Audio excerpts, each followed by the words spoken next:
안녕하십니까. 일요 리서치입니다. 또 우리 최다 출연자 우리 염동찬 연구가 주할 다음 주 월요일 날 또 나올 것 같은데요? 그래? 자료 또 썼어요? 마켓 인사이드.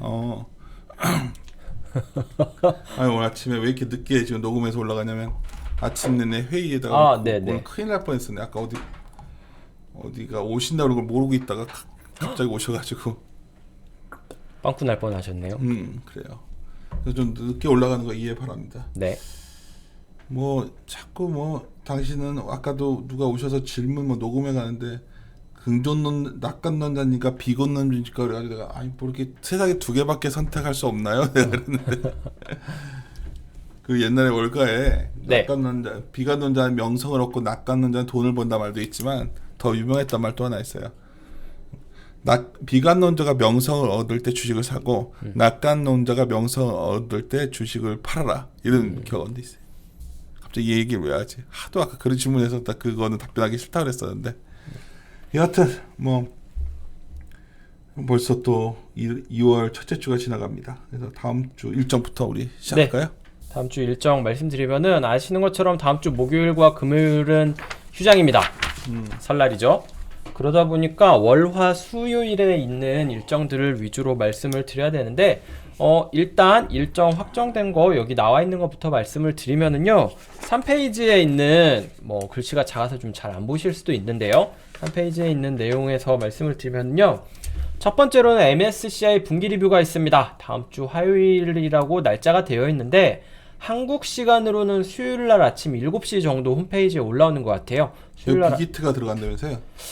빅히트는 좀 긴가민가 하는데 가능성은 있습니다. 그 얘기를 자꾸 우리가 빅히트 바이콜 했더니 또 누가 가르쳐 주던데 나한테. 그 가능성은 있습니다. 네, 근데 들어간다 그래가지고. 이게 좀 간당간당히 하기는 해요. 좀 확률 높은 걸로는 좀 녹십자라든지 한밀사이언스 이 정도고요.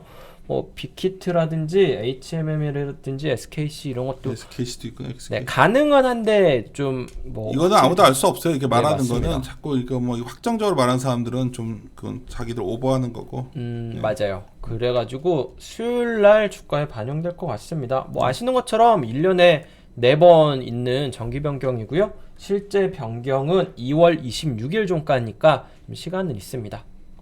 이번에 하면은 그 다음번에는 5월달에 하겠죠. 6월달에 시장 재분류 이슈 한번 있고요. 최근에 FTAC에서 공매도 금지 그거 빨리 안 끝내면은 선진국 재편이 오버였다면서요? 네? 오버였다고 그러던데? 그래요? 그런 말 있었는데 그게 쉽게 되지는 않을 겁니다. 그리고 이거 공매도 금지를 어떻게 해야지 한국이 선진국으로 분류되는가 이런 얘기도 하시던데 그렇진 않아요. 한국이 선진국 못 되는 거는 공매도 때문은 아니고 항상 말씀드리지만 24시간 거래 가능한 외환 시장이 있어야 되는데 한국에서는 그게 아직 설립이 안 됐기 때문에 안 들어가는 겁니다. 그리고 기업들도 다 영문자료 다 구비해야 되고. 근데 그거는 필수적인 건 아니고 추천적인 거기는 한데 가장 먼저 개선을 해야 된다라고 하고 있는 거는요 24시간 거래하는 증권사 짜잘한 거 몇 개 있습니다. 영문 보고서도 있고 그 다음에 배당 기준 좀 명확하게 좀 빨리 공시하고 이런 거 몇 개 있습니다. 어쨌든 그 공매도 때문에 한국이 선진국 못 가고 그거는 조금 과한 해석이에요 아직은. 네, 이거는 너무 많이 말씀드렸네요. 이거까지 말씀드렸고요. 두 번째는 이 트럼프 탄핵 심판이 다음 주 화요일부터 있습니다. 아무도 관심 있어요? 사실 이거? 관심은 없어요. 이거 굳이 넣어놨나? 이 미국 일정 정리하다가 재밌는 게 없어가지고 넣었는데요. 그냥 아마 탄핵은 안 될 겁니다. 이게 상원이 100명이잖아요. 지금 하원 민주당이랑 공화당이랑 50명씩인데 탄핵이 되려면은 3분의 2 이상이 찬성을 해야 되고요. 그러면은 민주당 50명이 다 찬성하고 공화당이 17명 이상이 찬성을 해야 되잖아요. 그렇게 가능성은 크지 않은데 다만 이거랑 별개로 트럼프 전 대통령이 다시는 공직을 하지 못하게 하는 법안을 통과시킬 가능성은 있다는데 이거는 좀 봐야 될 것 같긴 합니다. 어쨌든 다음 주에 그런 게 있기는 해요. 다들 잊으셨겠지만 관심은 없겠지만 그런 일이 있고요. 이거는 좀 체크하셔야 될 것 같아요. 다음 주 수요일 날이 옵션 만기일입니다. 이거 좀 몇 분 물어보셨는데 왜 이거 제가 사실 일정에 옵션 만기를 잘 안 쓰거든요. 그러니까. 쓰는 이유는 뭐냐면은 보통 연휴 전날은 거래량이 급감해요. 연휴 전날에 거래량이 급감하는데 그때 옵션 만기일이 겹쳐버리면 변동성 엄청나게 커지는 거 아니냐라고 물어보시는 분들이 있어가지고 정리를 한 겁니다. 과거에 명절 전에 그 바로 직전일이 그 옵션 만기일이었던 적이 언제가 있었느냐라고 해서 보니까 2번 있었더라고요. 2005년 설날이랑 2019년 추석이 있었는데 생각보다 막 변동성이 크지는 않았어요. 2번 다 이렇게 시장 오히려 주가는 올랐고요. 그거 생각을 하면은 옵션 만기일 플러스 명절 전 좀 불안하실 수는 있겠지만 실제로는 뭐 타격을 입지는 않았다 이렇게 보시면 될 것 같고요. 하여튼 중국 춘절 연휴 시작되고 네. 10일날 8연중 의장 연설은 그 다음날 우리 주가에 저녁에 네네네네 그쵸? 맞습니다. 우리 시장에 이거는 10일이면 미국 시간 10일이면 미국 한국으로는 시간이니까. 11일 아침이죠. 그렇죠. 그래가지고 한국 시장 쪽에서 크게 영향을 미칠 이슈들은 아닙니다. 다음 주에 있는 이슈들 중에서. 그래서 보통 이런 연휴 직전에 주가가 약간 출렁이는 경향이 있지 않나요? 출렁이는 경향이 있고요. 그 언제 가장 세게 빠지냐면은 그 4일 마이너스 4일이랑 마지막 거래일을 D-1일이라고 하면은 D-4일이랑 D-5일에 제일 많이 빠지거든요. 그때를 이번 명절에 대입을 하면은 목요일이랑 금요일입니다. 근데 오늘 근데 약간 밀리다가 지금 녹화하는 시간이 1시 40분인데 조금 반등을 하기는 했잖아요. 요즘 정말 돈이 많이 들어오긴 들어오나 봐요. 어제 이제 월요일 날 약속을 정할 일이 있어서 뭐 증권사에 그래도 영업 담당 임원님 분이 어떻게 그 지금 이제 전화를 하는데 내가 이제 시장 뭐 얘기하다가 야 근데 진짜 돈 많이 들어오냐 그 형식적인 질문 말 있잖아요. 형식적으로 그랬더니 아 형님 내가 이제 그 영업부니까 거기가 이제 거기 딱 있는데 그 가끔 이렇게 돌려고 이렇게 뭐 직원들 하는 거 보러 나와서 보는데 어떤 할머니 2분이 되게 나중에 원장 그 나이를 봤더니 79세시더라고. 근데 79세 2분이 오셨는데 한 분이 이미 주식을 하고 있고 한 분이 뭐 얼마인지 정확히 모르는데 억대 단위로 주식을 가져와서 딱 3종목을 사달라고 하더래요. 그래서 막 얘기하는 거 오셨습니까? 이렇게 뭐 이렇게 얘기를 하는데 막 내용이 뭐 계좌 개설부터 아무것도 모르는 분이니까 막 설명하더니 뭐 얘가 이제 뭐 설명을 해주는 거죠. 주식의 위험 고지 뭐 이런 걸 여쭤보니 이제 막 해줘가지고 사인하라고 그랬더니 하나하나 하면서 이제 하시다가 좀 이렇게 위험할 수 있으면 이런 얘기했더니 밀리면 또 사면 되고 언젠간 언젠가는 많이 오르겠죠. 근데 79세시잖아요. 근데 그래서 나보러 야 그리고 요새 어느 회사나 그 저녁에 그 오래 근무하지 않게 하려고 있잖아요. 그 야근 그 돈 나가는 것들도 있고. 그것도 그렇고 뭐 주 52시간 때문에도 안 되죠. 뭐 일이 많아서 요새 창고 직원들 그렇게 고생한다고 하더라고. 그래서 하여튼 그러니까 이번 주에 조정이 왜 우리 시장이 조정이 생각보다 잘 깊지 않으면 미국도 마찬가지, 우리나라도 마찬가지고 결국 개인 투자자들이 계속 밀리면 사고 하기 때문에 하여튼 그 힘이 막강한 것 같아요. 사실 최근의 흐름도. 예. 맞습니다. 저 좀 월요일날 나오는 자료 때문에 데이터 보면은 이게 국내 주식 쪽에서도 그렇고 해외 쪽으로 나가는 것도 정말 많이 사시고 하시더라고요. 국내외로 엄청 사요. 정말 자금이 많기는 한 것 같아요. 근데 또 이제 말하다 보니까 아까 오늘 어떤 인터뷰한다고 누가 오셔가지고 뭐 수급의 힘이 이렇게 세다면 주식은 결국 가는 거 아닙니까? 그래서 내가 딱 한마디 했는데 그냥 게임스타도 그렇게 주식을 사도 펀드멘탈 가치가 안 떨어지니까 결국 안 되는 거 아닙니까? 근데 이게 그 태클 거는 닌다기보다 뭐 좋은 주식이 사면 좋은데 그렇지 않은 주식까지 막 그럴 것은 더 취약하다는 얘기죠. 하여튼 굉장히 우리가 생각보다 훨씬 막강하게 개인 자금은 계속 들어오고 있는 것 같아요.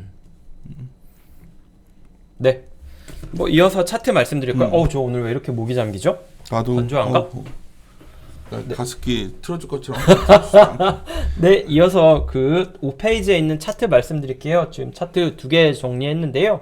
두 차트는 다 중소형주에 대해서 최근에 관심이 높아졌다라는 얘기를 정리를 해놓은 겁니다. 위쪽에 있는 차트는 미국입니다. S&P 500이랑 러셀 2000 기준인데 러셀 2000 월간 수익률이 지난 1월까지 5개월 연속 S&P 500 수익률을 상회했다는 거죠. S&P 500이 성과가 나쁜 것도 아니고 굉장히 좋았는데 중소형주는 그것보다 더 좋았다는 거죠. 미국 시장 기준이고요. 아래쪽에 있는 거는 동아시아 쪽 얘기인데 아시아 태평양 지수의 이 소형주, 중소형주에 대한 거래가 굉장히 늘어나고 있다라는 겁니다. 이거는 어떻게 보면은 아시아 지역의 개인 투자자들이 늘어나면서 나타나는 현상과도 맞물려져 있는데, 어쨌든 거래 대금 같은 경우가 12월에 거래량이 12월에 2008년 이후에 가장 높은 수준까지 올라갔거든요. 말씀 잘못 드렸네. 2009년 5월입니다. 이때 금융위기 지나고 굉장히 시장 핫할 때잖아요. 2009년 5월이면은. 그때 이후에 작년 12월이 가장 거래량 많았는데 1월 달에도 그만큼 거래량이 나왔다라는 거죠. 그만큼 이 중소형주에 대한 관심이 높은 상황이다. 이렇게 말씀을 드리고 있습니다. 재밌죠? 미국이나 아시아나 동일하게 이번에 재밌게 반응을 안 해주셔. 바쁘신가 봐요. 문자 계속 와가. 아유 이거 죄송합니다. 이게 어쩌라고 지금 이거 녹음하고 있는데 빨리 뭐 전화를 받아주셨으면 합니다. 바로 어쩌라고. 네. 이어서 산업 이슈 6페이지에 나와 있는 거 말씀을 드리면은요. 최근에 미국에서 스펙이 굉장히 많이 나오고 맞아요. 있습니다. 이게 스펙이 한국도 있잖아요. 그럼요. 근데 작년에 보니까 스펙을 통해서 IPO한 건수가 사상 최고더라고요. 거의 그냥 쉽거든 하기가. 예, 그러니까 이게 시장이 변동성이 커지고 엄청 핫하잖아요. IPO 하고 싶어하는 종목들은 많으니까 이 스펙을 이용해서 IPO 하는 경우가 굉장히 많아지는 게 지난해 특징이었는데, 최근에 1월달에 루시드 모터라고 있어요. 여기가 뭐 고급 전기차 업체입니다. 약간 테슬라의 대항마 뭐 이런 컨셉인데 스타트업에 가까웠는데, 여기를 이 처칠 캐피탈이라는 스펙에서 인수할 거다라는 소문이 돌면서 이 스펙 주가가 한 달 만에 뭐 거의 3배가 돼버렸죠. 뭐 이런 현상이 나올 정도로 미국에서는 이 스펙에 대한 투자가 굉장히 핫하거든요. ETF가 2개 정도 있거든요. 여기 그림 5번에 2개가 써놨는데, 이거는 차이점이 뭐냐면은 앞에 있는 SPCX라는 거는 IPO 하기 전에 스펙들 위주로 구성된 ETF고요. 가운데에 있는 SPAK는 스펙을 통해서 IPO 한 종목들도 포함이 돼요. 그러다 보니까 왼쪽에 있는 것들은 거의 뭐 스펙 기업들이고, 가운데 있는 기업들은 이미 상장한 기업들도 있습니다. 뭐 대표적으로 작년, 재작년에 스펙을 통해서 상장해가지고 성공적이었던 데가 드래프트킹이라고 들어보셨어요? 못 들어봤는데. 스포츠 도박 같은 거 하는 업체입니다. 거기랑 이거는 들어보셨을 텐데 버진 갤러티. 이거야 뭐 워낙. 네, 이 2개가 이렇게 워낙 유명한데, 이 2개 종목이 가운데 있는 SPAK라는 ETF에는 포함이 되어 있고요. 왼쪽에 있는 SPCX에는 포함이 되어 있지 않다. 이런 차이가 있습니다. 여기 버진 갤럭틱 보니까 갑자기 또 이거 생각나네. 저번에 이번 월간 전략의 아크 ETF 할 때 이제 항공 우주 ETF 얘기했잖아요. 네. 요즘 뭐 그거 뭐 들어간다 하면서 막 그런데 그거 알 수 없는 거 아니에요? 알 수 없죠. 근데 뭐 이렇게 단정적으로 막 이렇게들 찌라시를 돌리고 막 이런 사람들이 있죠. 그러니까 이게 아크 액티브 ETF를 보면은 들어가는 종목들이 보면은 60개가 안 됩니다. 5개 그러니까요. ETF에 다. 근데 뭐 이게 우주항공 분야가 사실 상장돼 있는 종목들이 워낙 빤하다 보니까 이게 어떻게 될지 잘 모르겠습니다. 거기다가 저희 같은 경우에는 좀 밸류에이션이라든지 이런 걸 고려할 수도 있을 것 같은데, 아크의 투자 철학 자체가 밸류에이션보다는 성장성을 본다는 거잖아요. 그렇죠. 아크가 이렇게 나라를 여러 나라 하는 것 같지도 않고 거의 미국입니다. 그냥 미국 하잖아요. 그냥 근데 피테크만 좀 어제랑 몇 개 그냥 다른 뭐 것도. 아크 우리가 이제 녹음을 했었잖아요. 근데 네. 우리 아크는 워낙 관심들 많았으니까. 근데 갑자기 아크에 우리가 뭐가 들어갈 수 있고 뭐 이런 얘기를 하는데, 저희 방송 한번 들어보셨으면 좋겠어. 그렇게 말하신 분들. 네. 그렇게 간다면 뭐 간단하진 않습니다. 그렇죠. 사실. 제일 중요한 게 이제 실적들 어떻죠? 실적 시즌. 네. 실적이 생각보다 잘 나오고 있습니다. 그러니까요. 8페이지에 있는 차트 보시면 될 것 같은데요. 지금 지난주에 10월 이후에 그 주간 기준으로 영업이익 추정치가 가장 큰 폭으로 상향 조정됐다고 말씀드렸잖아요. 네. 그런데 지난주에 한 번 더, 이번 주에 한 번 더 상향이 조정됐어요. 버텨준 거죠. 빡 올라와서. 네네, 버텨주면서 약간 더 올라갔습니다. 물론 그 상승폭을 유지하지는 못했고요. 21년에 지금 현재 추정치가 184조잖아요. 네. 그러면 이게 전년 대비해서 몇 프로 느는 거죠 지금? 작년이 뭐 128조 정도 지금 될 것 같으니까 약간 내려와도 뭐 125조? 그러면은 거의 뭐 50% 가까이 되는 거죠. 원래 이게 왜 중요하냐면 저는 원래 한참 이거 그 컨센서스 볼 때 한 45% 넘어갈 때 과연 올해 그 이상 나오겠는가 했는데 현재 기대치가 더 올라가고 있어서 맞습니다. 2021년 추정치가 그렇지 않아도 그 월요일 날 나오는 자료 쓰면서 이게 데이터 만지고 있는데 생각보다 2020년에 비해서 21년도 추정치가 빠르게 올라오고 있더라고요. 근데 요새 올라오는 것도 좀 다양해지네요. 산업재 이런 쪽도 상당히 좋아지네요. 네, 이게 지난주 어디가 바뀌었는지 좀 까보면은 산업재 어디 말하는 거예요? 지금 이게 산업재요? 산업재 중에서 산업재 중에서는 지난주에는 HMM이 제일 많이 올라왔습니다. 뭐 그리고 뭐 포스코 같은 데도 올라오고 포스코 인터내셔널도 올라오고 좀 재밌던 거는 삼성전자는 까먹었어요. 이익 그 실적 발표하면서 이익 추정치가 좀 하향 조정됐거든요. 근데 IT가 왜 올랐냐? 하이닉스가 올라가더라고요. 삼성전자랑 하이닉스랑 방향성이 이렇게까지 반대인 경우는 사실 그렇게 많이 없기는 한데 어쨌든 지난주는 삼성전자는 이익 추정치 하향 조정되고 뭐 IT도 올라가고 금융도 올라가고 그 다음에 뭐 산업재도 올라가고 뭐 그런 상황이었습니다. 골고루 이익 추정치는 올라갔었죠 지난주에는. 하여튼 작년 10페이지 보시면 그 하여튼 저번 주에 종목들 효성 TNC 뭐 효성자 들어간 거 다 난리 나고 화신 뭐 네. 그리고 정말 많이 몰리는 것 같고 바이오 쪽들은 안 먹히는 것 같고 이 미국에서도 바이오 쪽은 제약이나 바이오테크나 다 약간 밀리고 의외로 헬스케어 장비 쪽에서 조금씩 튀는 종목들이 있더라고요. 9페이지 잠깐 보시면 거기 봐도 이제 순이익 봐도 거의 똑같은데 이제 원래 작년 4분기가 순이익이 상당히 낮았잖아요. 네. 지금 어떨 것 같아요, 올해? 뭐 이것도 거의 알 수 없는 거지만. 알 수 없는데 지금 정리해 분위기가. 보면은 실적 코스피 200 기준에서 한 30% 정도 발표를 했거든요. 아직 절반도 발표 안 한 상황이에요. 그게 없던 것 같아서 지금. 근데 레벨 자체로만 보면은 예상치 대비 실제치랑 뭐 이렇게 예상치를 상회한 기업의 비중이랑 보면은 작년이나 재작년에 비해서는 진짜 잘 나오고 있는 게 맞아요. 그러니까 순이익을 봤더니 영업이익 다 잘 나오고 있는 게 맞아요. 잘 나오고 있어서 하여튼 뭐 저희야 뭐 이익 방향을 되게 중시하는 편이어서 뭐 더 잘 봅시다. 이거 잘 네. 뒤져봐야 될 것 같아요. 어쨌든 말씀드리고 싶은 거는 뭐 연간 실적에 비해서 뭐 밸류에이션을 뭐 반영 이거는 모르겠으나 어쨌든 실적이 생각보다 잘 나오고 있고 상향 조정되고 있는 것도 맞고 4분기의 계절성을 고려한다면은 지금 굉장하다고 있는 상황이다. 뭐 이렇게 말씀드리고 있습니다.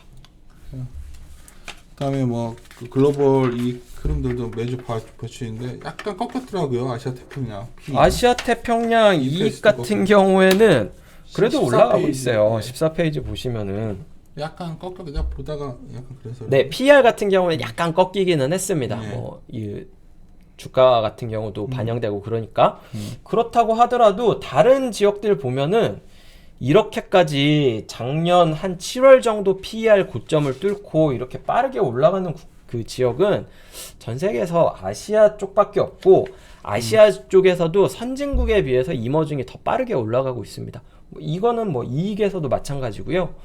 뭐 좀 신기한 거는 이 ROE를 본다면은 이 아시아 지역 같은 경우에는 뭐 미국에 비해서 뭐 유럽에 비해서 더 빠르게 팬데믹 이전 시점을 회복을 했어요. 근데 남미 지역 같은 경우에도 ROE는 팬데믹 이전 수준 근처까지 올라오긴 했거든요. 근데 오히려 PER은 그만큼 못 올라가고 있다는 거죠. 아시아 지역이 굉장히 모멘텀도 강하고 이 실적 측면에서도 강하고 한 상황이다 이렇게 말씀드릴 수 있습니다. 그리고 어차피 우리 월요일날 또 자료 나오시니까 또 만나니까 네. 시장이 저는 이 생각이 들더라고요. 저번에 1월 한 10일인가 나름대로 단기 좀 어느 정도 좀 주가 고점 만들고서 조정 구간인 것 같은데 상당히 견고한 것 같아요. 조정이.